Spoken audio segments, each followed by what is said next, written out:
This is section 2.6 for Math 980, and today we're going to talk about two properties. We're going to talk about the commutative property, and then we're going to talk about the associative property. Oops, associative. Okay, so, we do things in math and we think that we're just allowed to do whatever, but the truth is that math has all these properties that give us permission to do what we are doing. So one of the properties is called the commutative property. So the commutative property exists under addition as well as multiplication. So if I'm referring to the commutative property of addition, it means that if I take two numbers like a plus b, I'll get the same thing if I add them in reverse order, b plus a. So I like to memorize this by thinking of the word commutative. I think of like commuting to work. When I commute to work, I start somewhere and then I travel to work, and then to come home, I start from work and I travel back. So it's like going this way is the same as going that way, basically. And that's kind of how I think of it. So if I go from A to B, it's the same as going from B to A. And, most of you probably feel like this is pretty simple, right? If I add 2 plus 3, I get the same result if I add 3 plus 2. It doesn't matter if I go frontwards or backwards. Now, the commutative property under multiplication is basically the same type of thing. It's just that we're using times instead of add. So if I multiply A times B, I get the same result as B times A. So 2 times 3 gives me the same thing as 3 times 2. All right, notice what happens in the commutative property is that the order of the terms changes, right? It reverses. So AB becomes BA, AB becomes BA. So in the associative property, again, we have that for addition, and it looks like this: A plus B plus C equals, I don't know if you can see that, I'll go like this: A plus B plus C. Okay, so what happened here is that the letters stayed in the same order: A, B, C, A, B, C, and what changed was the grouping. So instead of grouping A and B first, on the second one, we group the B and C. So we're going to add B plus C before we add the A plus B. So this is called the associative property, and this is under addition. And I like to remember it by thinking of, well, who am I associating with? And so today I want to hang out with B, and C is on the outside of my friend list, right? But tomorrow, maybe B and C want to hang out. They're associating with each other, and I'm outside of the friend list there, okay? So it's about who's being associated with whom, right? And it's interesting because, if I really quickly ask you to add up 3 numbers, let's say I wanted you to add up 4 plus 3 plus 5. So what do you get? 4 plus 3 plus 5. 12. Everyone should have gotten 12, hopefully. But it's almost impossible for your brain to have literally added those 3 numbers simultaneously. Chances are you grouped 2 of them first. Like you grouped 4 plus 3 first, so that was 7, and then you added 5 to get the 12. Or you decided to group the 3 plus 5 to get 8, and then you added the first 4 to get 12, right? Or maybe you grouped the 4 plus 5 to get 9, and then added the 3 to get 12. Like our brain naturally does the associative property. We tend to first group 2 together and then tack on the third. So that's what the associative property does. Now for multiplication, it's the same concept. It's just that we're using multiplication as our operation. So A, B are being associated. A times B and then times C is the same thing as A times B and C. So the parentheses tell us who's being grouped, and that's where we would start with our order of operation.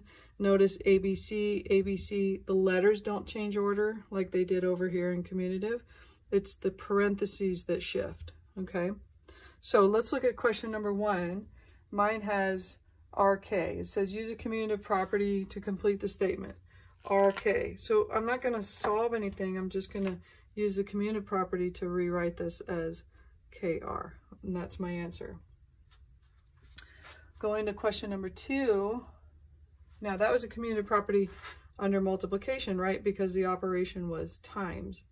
Number 2 says use only the commutative property of addition. So they only care that we swap the 2 surrounding the addition sign. They're not asking us to swap the 2 and x because this is a product. Those are being multiplied. So if I want to swap this over addition for commutative property, it would be 22 plus 2x. So that would be the answer to number 2. All right, I'm jumping to number 5. Number 5 says use only an associative property to rewrite the following expression. So they're not asking me now to flip them. That would be a commutative property. They're asking me to use the associative property. So I'm going to keep BC8 in the same order. So B plus C plus 8. And I'm going to move the grouping. So instead of grouping B and C, I'm going to group the C plus 8. And that would be a correct answer for that. Let's move along to question number 8. And now once you get to 8, maybe even 7, I can't remember, they're asking you to use the commutative and associative properties as needed in order to simplify the expression. The thing is, you already know how to do this. Oh, actually, this isn't number 8. This is number 9. You just didn't necessarily stop to think about the rules that allowed you to do it, okay? So the technical thing here is that, you know, we can't put 9 times y together to make anything more meaningful, but we could simplify this whole thing by technically using the associative property of multiplication. So if I have my -8 and my 9 and my y, and I group the -8 times 9 first, I can then make that -72 and keep my y.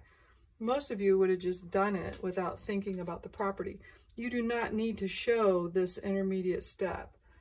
It's just that it's good to know that there really was some kind of rule that gave you permission to do that, okay?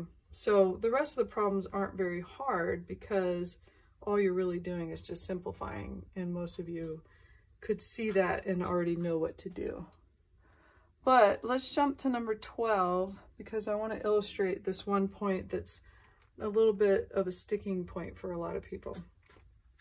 So in 12, yes, I would be using, you know, my properties or whatever to combine these, but for the most part, I'm just going to combine my like terms, right? Now, because I'm adding all this stuff in here, there's nothing that's going to be distributed, which is interesting that they throw this in here because we don't actually learn the distributive property until the next section.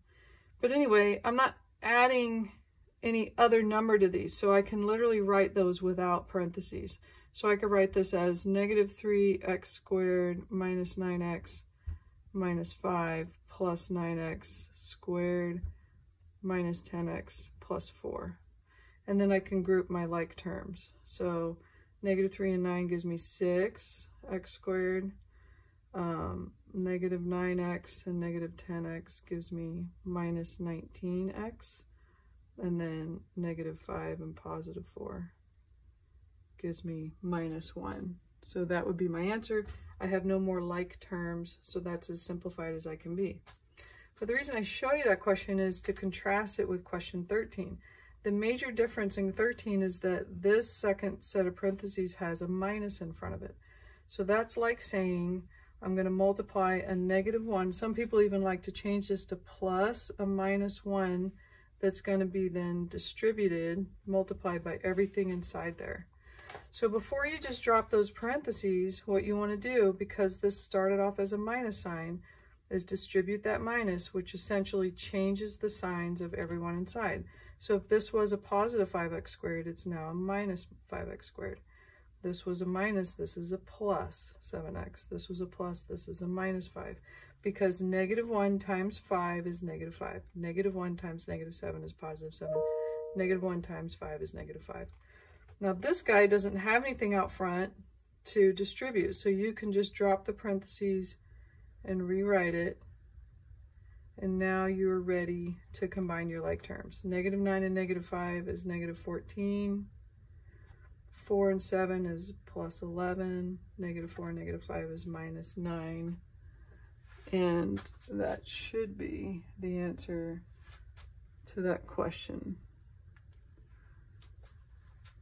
And that's it. And I'll talk to you next time.